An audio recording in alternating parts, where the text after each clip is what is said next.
Mr. President. With me, Mr. President, today is Mr. Wesley Davis, one of my able aides in my office.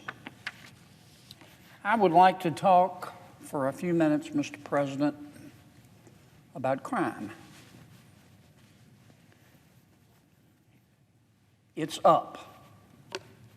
It's way up. The largest city in my state, Mr. President, is New Orleans. And New Orleans is on track to becoming the murder capital of the world. In my state and in my city of New Orleans, we have seen a 136% rise in homicides, a 101% rise in shootings, and a 194% rise in carjackings. And this is not just a Louisiana and a New Orleans problem. Baton Rouge, Louisiana, Baton Rouge is, of course, my capital city, and Shreveport are not much better. And violent crime is also on the rise, as you know, Mr. President, in major cities from the West Coast to the East Coast.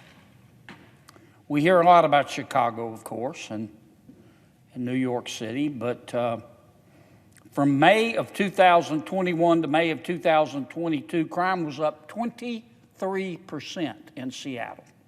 It was up 21% in Washington, D.C. And I would respectfully suggest, Mr. Chairman, this is no coincidence. For almost 2 years now,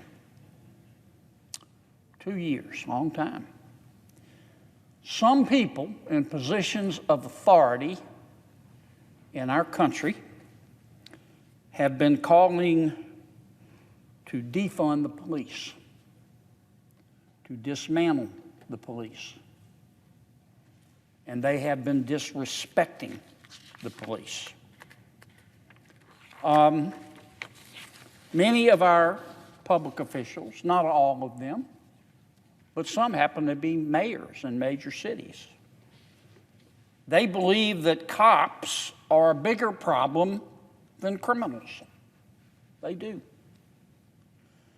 They believe that when a cop shoots a criminal, it's automatically the cop's fault. When a criminal shoots a cop, it's the gun's fault. And we also have prosecutors, district attorneys, not all of them, but too many of them who live by the motto, hear no evil, see no evil, and prosecute no evil. And we can now see the result of that attitude. It's an anti-law enforcement attitude, Mr. President. Now, look, I know cops aren't perfect. I get it. Some of our police officers get out of line intentionally. And when they do, they should be punished. But you know, when a radical jihadist who happens to be a Muslim blows up a school full of school children, we are told, don't blame all Muslims because of the acts of a few. And gosh, I agree with that, and I know you do too, Mr. President. How come the same rule doesn't apply to cops? I don't understand it. This anti-law enforcement sentiment, understandably, has resulted in lower morale among cops. Duh. It's led to massive resignations. It's led to massive early retirements. It has in my state, and it has in most other states. It turns out that when you spend years vilifying police officers and making it harder for them to do their job, some of them no longer want to stay. That's not surprising. In the city of New Orleans, we have fewer than 1,000 police officers. We need 2,000. This year alone, more than 100 police officers have already quit. That's around the same number of police officers who resigned, retired, or were fired in 2020. And these statistics are nationwide. It's not just New Orleans. The Dallas Police Department, it's down 550 law enforcement officials. In Portland, Oregon, the department is looking to fill more than 100 positions for cops. A headline from last week said, quote, "As officers leave in droves, New Orleans Police Department's response times soar to 2.5 hours." That's not the way our country should work. Now, you can talk about defunding the police all day, and I don't want to paint with too broad a brush here. Not everyone does, but too many people do. But the reality is that defunding the police results in delayed responses to 9/11 phone calls. It demoralizes cops. It causes a lack of good recruits, and it causes our communities to be less safe. I don't know why this is, Mr. President. If I make it to heaven, I'm going to ask. But there's some people in our society, not just in America, but throughout the world. These people are not sick. They're not mixed up. They're not confused. It's not that their mother or their father did not love them enough. They are just antisocial. I don't know why, but they are. And they hurt other people. And they steal other people's stuff. And they can't live in society. And to protect us from them, we have to have law enforcement. It's just that simple. So here's, in my opinion, Mr. President, what we do. Because it's hard not to notice that what we're doing right now is not working. I don't mean to be cruel, but a lot of Americans look around at the people who are disrespecting and defunding the police, or trying to, and the attitude of those Americans is, look, don't bother to send in the clowns, they're already here. The American people want and deserve better. What should we do? Number one, we have to empower our cops. And when they're not, when they make a mistake intentionally, when they intentionally violate their oath, they should be punished. But that's a small minority of our law enforcement officials. So we need to empower our cops. As I said, that we have too many people in positions of authority who really think cops are a bigger problem than criminals. We have to pay our cops. We've got to hire more of them. We've got to stand behind them. When they make a split-second decision, Mr. President, they shouldn't be thinking, "Oh my God, I might lose my family and my home and my job."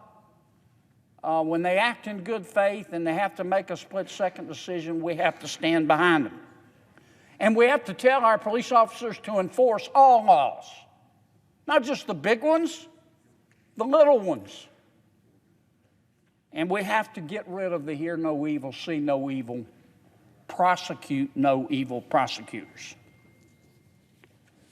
It's also important, Mr. President, that we ask ourselves another question.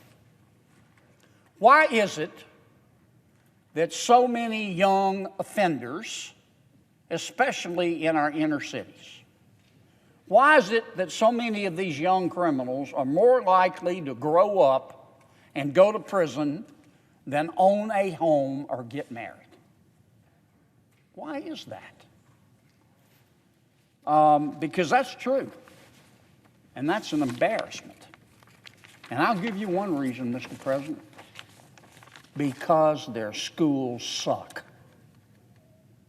They do. Too many of our schools are failure factories. We need to fix them. We need to find out which of our teachers can teach and pay them. We need to find out which of our teachers can't can't teach, and either teach them how or tell them to find a new line of work. I can't recite to you, Mr. President, the first 6 presidents of the United States in proper order. But I will never forget, ever, my first, second, third, fourth, fifth, and sixth grade teachers. Teachers matter. We need to have no excuses schools. I believe every child can learn. I do. It's tougher for some than others, but I believe that every child can learn. And I think we need a new rule. I don't care how old you are. I don't care.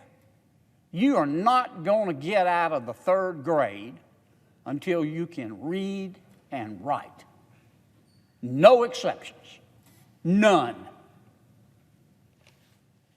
And also, Mr. President, I think we have to give our public schools some competition. We need more charter schools. We need more school choice. We need to empower our parents. Give them vouchers. Give those public schools some competition. It'll make all of our schools better. I want to end this way, Mr. President. Look, it's hard to be a cop. It's hard to be a cop. And cops are like all the rest of us. They're not perfect.